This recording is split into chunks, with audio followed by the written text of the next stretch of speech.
HOA put a fence around my ranch, so I bought the property with the only gate key. Karen HOA tried to fence me out. Now I own their entire neighborhood entrance. They tried to control my ranch. I ended up controlling their whole community. HOA built a fence around my land. I bought the road and the gate. HOA thought they trapped me, but I bought the only way in or out. They fenced in my ranch without asking, so I took their power forever, HOA. Karen thought she won, until I bought the gate to the entire neighborhood. The fence in the outskirts of a quiet suburban community, where rolling fields stretched into the horizon and ranch homes dotted the landscape. There lived a man named David Turner. His ranch wasn't flashy, wasn't new, and wasn't built to impress anyone but himself. It was a place of peace, filled with open pastures, cattle grazing freely, and a weathered wooden barn that had stood for generations. For David, it was more than land. It was his sanctuary, his inheritance, and his reminder that freedom didn't need to be complicated. But to the homeowners association that governed the nearby subdivision, David was an outsider. His ranch stood just beyond the borders of their gated community, separated by a simple dirt road and an old fence that had been there for decades. David had no need for the HOAS rules, no interest in their obsession with uniform lawns or matching mailboxes. His life was his own, and that independence made him a target. The trouble began quietly at first. A letter left in his mailbox, claiming his ranch negatively impacted community property values. Another note pinned to his gate, insisting that his cattle wandering too close to the subdivision fence was an eyesore. David ignored them. He wasn't a member of their HOA, and their opinions meant nothing to him. But the HOA president, a sharp-tongued woman named Cheryl, wasn't content with being ignored. She prided herself on controlling every detail of the subdivision, from the color of garage doors to the length of grass blades. And to her, David's ranch was an insult, a reminder that there was a piece of land she couldn't dictate. In her mind, that couldn't be tolerated. One morning, David woke to a sight that made his blood run cold. Overnight, workers had erected a tall, black iron fence that wrapped tightly around 3 sides of his property, cutting off his ranch from the main road. At the front stood a massive gate, locked shut, gleaming under the rising sun. The workers were gone, the machinery silent, but the fence stood as a prison wall where once there had been open pasture. At first, David thought it was some kind of mistake. Surely no one would have the audacity to box in private property that didn't even belong to the HOA. But as he walked the perimeter, his stomach sank. The fence was deliberate, precise, and anchored deep into the ground. A small sign was bolted to the gate, bearing the HOAS crest and a single phrase, "Private access, residents only." David had been fenced out of his own ranch. It didn't take long for Cheryl to appear, parading down the road with a smug smile plastered across her face. Though she never spoke a word to David that day, the message was clear. She believed the HOA had claimed control over his access road, that without their approval, David would remain trapped inside the very land he had built his life around. For days, David struggled. He had to climb over the fence just to reach the road. Deliveries were delayed, his cattle trailers sat unused, and the daily routines of ranching turned into exhausting workarounds. Neighbors in the subdivision watched with a mixture of curiosity and amusement, some whispering about how maybe now he'd finally fall in line. Cheryl, meanwhile, strutted at every community meeting, declaring that the ranch problem had been handled. But what the HOA didn't know was that David wasn't the kind of man to bow his head and accept defeat. He had built his life on resilience, and the harder he was pushed, the stronger he pushed back. One evening, after a long day of struggling against the fence, David sat on his porch and studied the gate. His eyes followed its hinges, the lock, the posts sunk deep into the soil. And then a thought came to him, one that grew from irritation into a plan so sharp, so audacious, that even Cheryl wouldn't see it coming. The HOA had put a fence around his land, locking him away as though he were some problem to be controlled. But fences, no matter how tall, no matter how strong, were only as powerful as the ground they stood on. And David knew something Cheryl and her board had overlooked: the property with the gate itself. If the HOA thought they could trap him, Then, maybe it was time to show them what real ownership looked like. And with that, David began to set his plan into motion. The key to the days after the fence went up were filled with frustration. David could barely conduct the simplest tasks. Feed deliveries had to be rerouted. Feed trucks refused to drive past the HOA gate without clearance. Even visitors hesitated, unwilling to climb over a 10-foot barrier just to reach the ranch. It was clear the HOA intended to choke off his ability to live freely on his own land. But what Cheryl and her board hadn't considered was that David had grown up surrounded by family who knew how to navigate the complexities of property, law, and survival. His grandfather had taught him long ago that when someone tried to box you in, you didn't fight blindly, you studied the ground beneath their feet until you found the cracks. And so, David began to dig not with a shovel, but with paperwork. He drove into the county record's office, a small brick building that held the deeds, plats, and legal descriptions of every property in the county. Hours stretched into days as he combed through maps, zoning ordinances, and decades-old records. What he found made his pulse quicken. The stretch of land where the HOA had installed their proud new gate did not, in fact, belong to the subdivision at all. The dirt road and a narrow strip of land alongside it, just enough space for a gate to stand, were part of a separate parcel decades earlier. It had been overlooked when the subdivision was carved out. The developer had assumed it would be abandoned, a sliver of land with little value. For years, it sat unnoticed on tax rolls, a forgotten property that quietly accumulated dust. The HOA had built their gate on land that wasn't theirs, and more importantly, it was still up for sale. David's lips tightened into the faintest smile as he traced the boundary lines with his finger. If he bought that forgotten parcel, he wouldn't just regain access, he would own the only entrance to the subdivision, and the gate that Cheryl so proudly paraded as her trophy. The irony wasn't lost on him. The HOA had built their weapon on someone else's soil. Now, that weapon could be turned back on them. David wasted no time. He contacted the county, inquired about the parcel, and confirmed the taxes were delinquent. The owner of record had long since moved away, leaving the strip unclaimed. Within weeks, David closed on the property, securing ownership for a price so low it felt almost comical compared to the damage the HOA had caused. With the deed in hand, David made his way back to the ranch. He stopped at the gate, the HOAS emblem still gleaming on the sign, and slid a copy of the deed into his pocket. The gate might have been theirs in appearance, but by law, it was now his. Word spread slowly at first. A few neighbors heard whispers that David had done something with the land, but Cheryl dismissed the rumors, confident that her iron fence had solved the problem. In her mind, David was trapped, and trapped people didn't fight back. But Cheryl underestimated the kind of patience David possessed. He didn't storm into HOA meetings or pound on doors demanding justice. He waited, quietly preparing. He had the paperwork, he had the legal right, and most importantly, he now held the future of every car, every delivery, and every homeowner who depended on that single road for access to their community. One evening, David stood by the gate again, running his hand over the cold iron bars. The padlock clicked in the breeze, dangling like a challenge. Soon, the HOA would realize the balance of power had shifted. Soon, they would understand what it meant to build walls without checking the foundation first. For now, he let them enjoy their illusion of control. But deep inside, he knew the moment was coming when Cheryl and her board would discover the truth. The HOA had locked him in, but in reality, they had locked themselves out. And David was the only man with the key. The tables turned. Summer settled over the subdivision with heavy heat, and the residents of Clearbrook Estates carried on with their carefully ordered lives. Lawns were trimmed at regulation height, mailboxes freshly painted, and driveways power washed to Cheryl's impossible standards. From the outside, it appeared to be a model community, but beneath the surface, tension was brewing. It began with small inconveniences. A delivery truck carrying furniture for one of the new families stopped at the gate and refused to enter. The driver claimed he couldn't get past without permission from the landowner.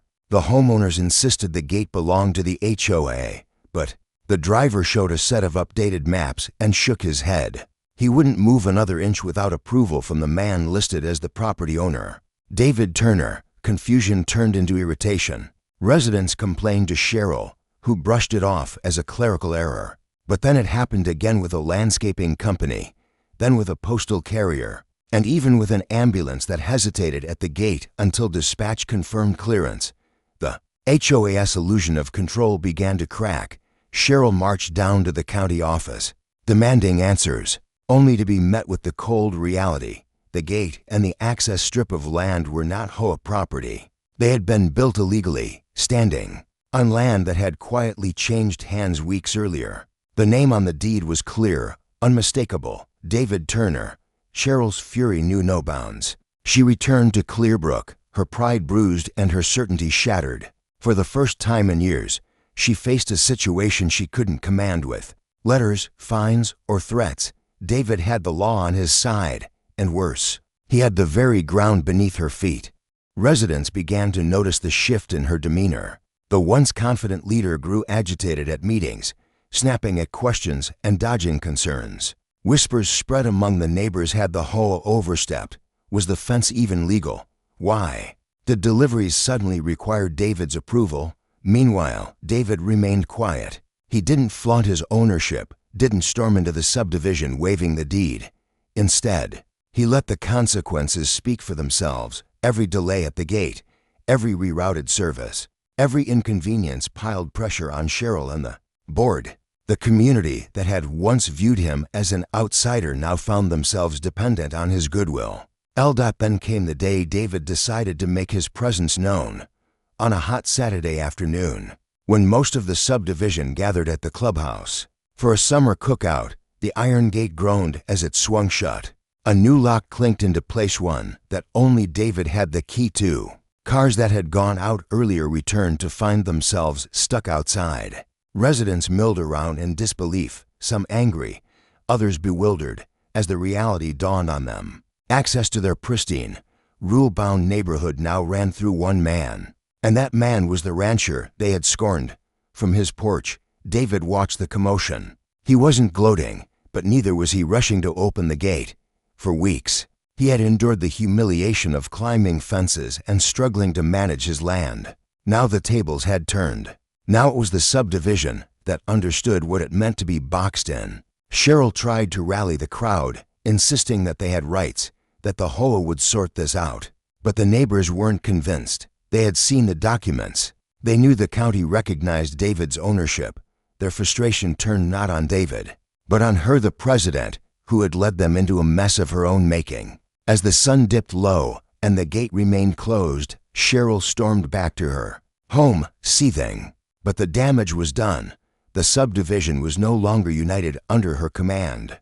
The first cracks of rebellion had appeared, and David hadn't even lifted a finger. The man they had tried to fence out now held the only key in, and Cheryl knew, deep down, that her carefully constructed empire was beginning to collapse. Cheryl's desperation. The HOA board gathered in Cheryl's living room late one evening, the blinds drawn tight, the air heavy with unease. For years, Cheryl had ruled these meetings like a queen, her word final, her vision unquestioned.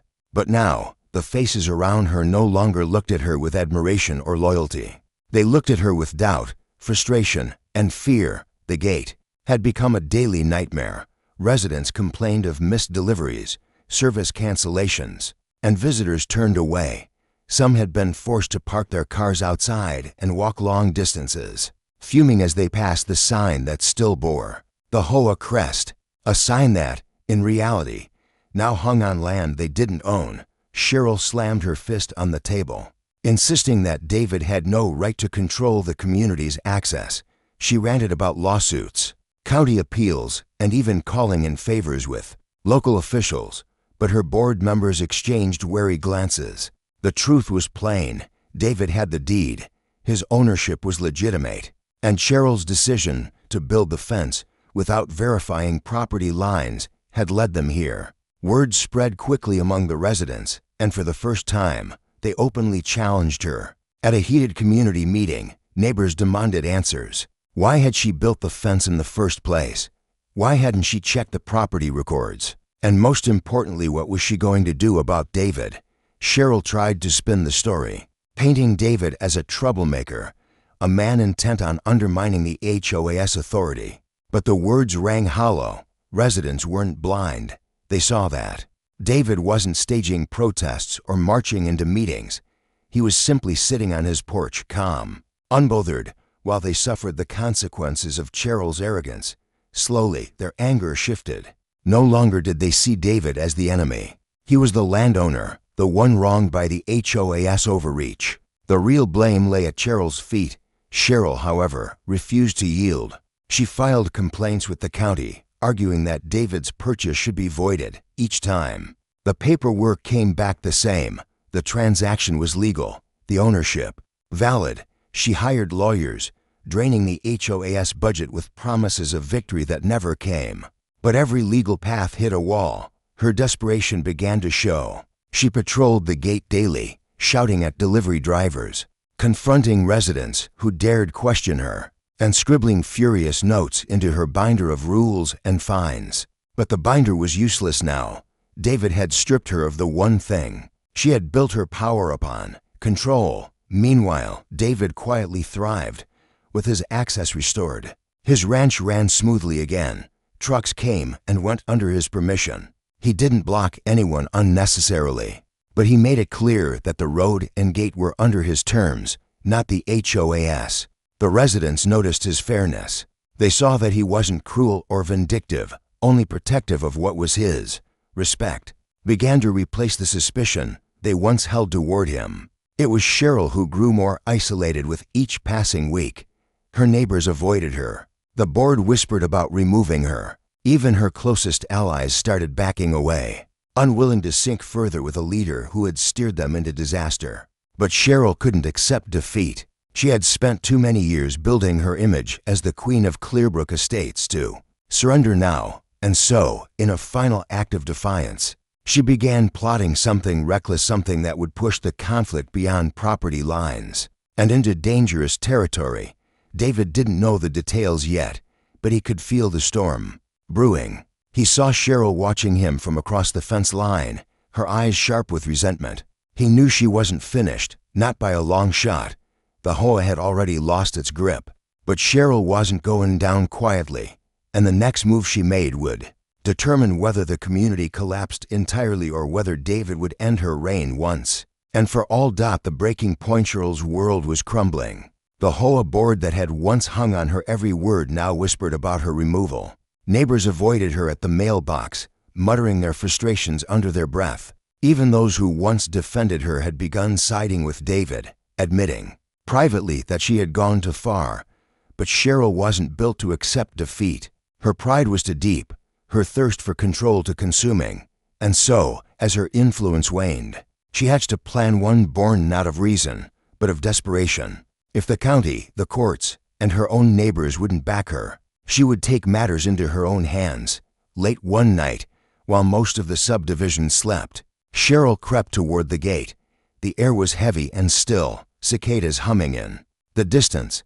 In her hand she carried a crowbar, her face twisted with determination. If David thought he could own the road and the only entrance to Clearbrook Estates, she would prove him wrong by tearing down the very symbol of his power. But she wasn't as invisible as she believed.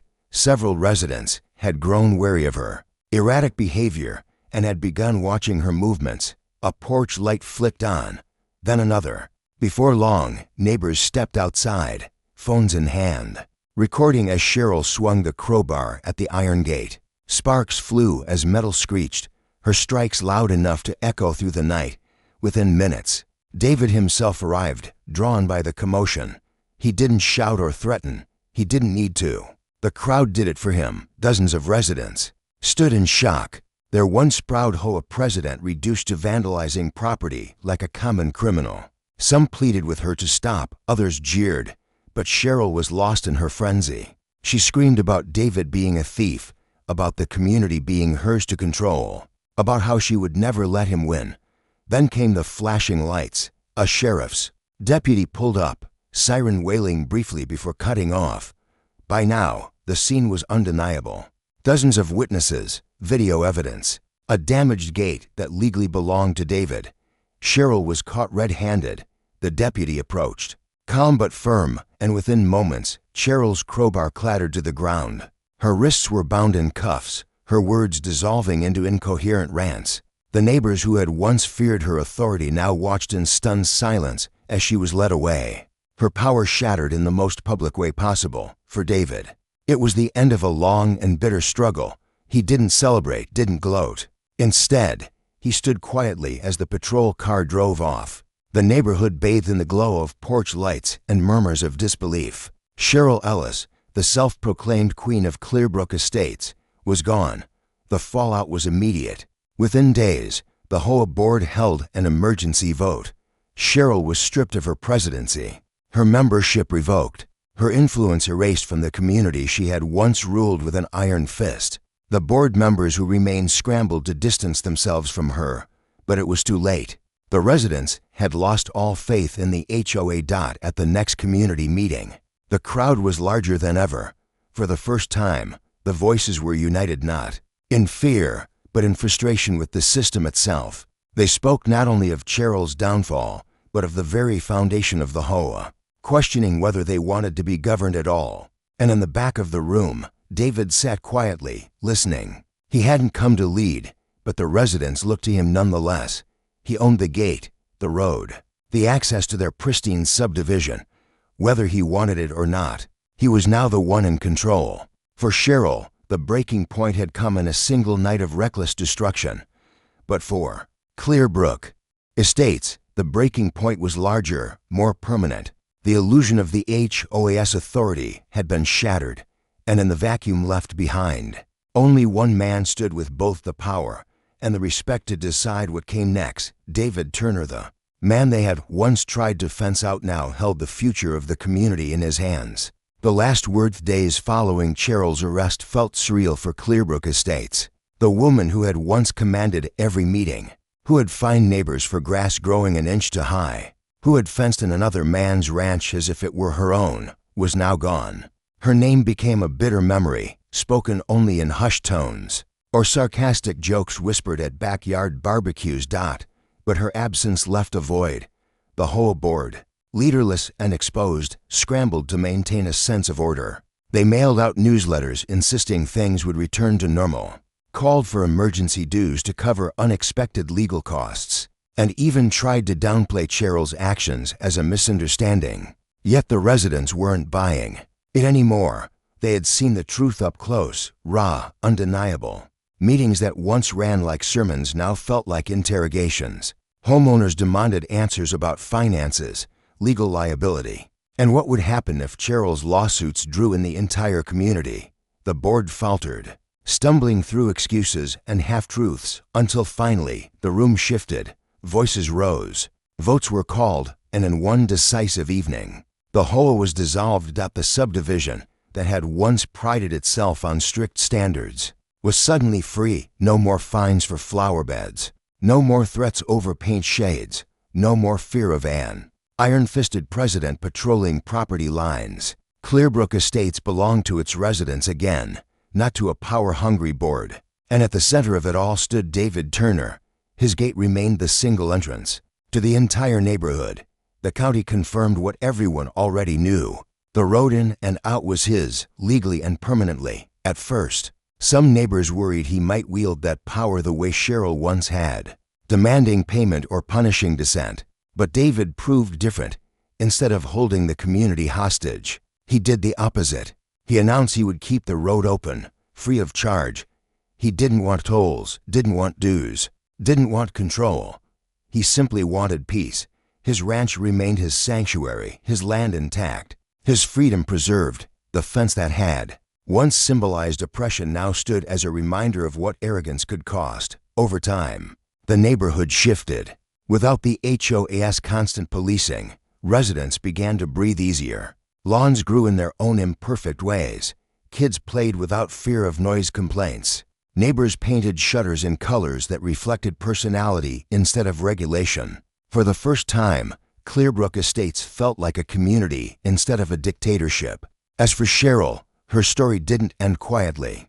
Court dates dragged on, fines mounted, and whispers of bankruptcy followed her wherever she went. She moved out of the neighborhood under cover of night, her once proud reputation reduced to gossip and ridicule. The grand plans she had envisioned of ruling the subdivision, of bending David to her will had crumbled into dust. David never gloated. He didn't need to. His victory wasn't loud. It wasn't dramatic. It was steady, patient, and undeniable. He had endured humiliation, encirclement, and the theft of his freedom. But in the end, he reclaimed it all not through anger, but through resolve. The story of Clearbrook Estates spread far beyond the county line. Neighbors in other subdivisions whispered about the downfall of the infamous HOA president. Online, forums picked up the tale of the man who bought the road, the gate, and the future of an entire community. To some, it was a legend. To others, a warning. For David, it was simpler. He sat on his porch most evenings, the sun setting over his ranch, the gate in the distance standing firm. The same land his family had worked and cherished was now secure. Untouchable by petty power struggles, the community behind him lived freer. His ranch thrived, and the quiet life he had always wanted was finally his again. The HOA had tried to fence him out. Cheryl had tried to erase his ownership. But in the end, the only person left fenced out was her. And the man they underestimated, the man they dismissed, the man they thought they could control stood as the one who controlled it all. Because sometimes the quietest revenge isn't shouting, or fighting, or destroying. Sometimes the quietest revenge is owning the gate.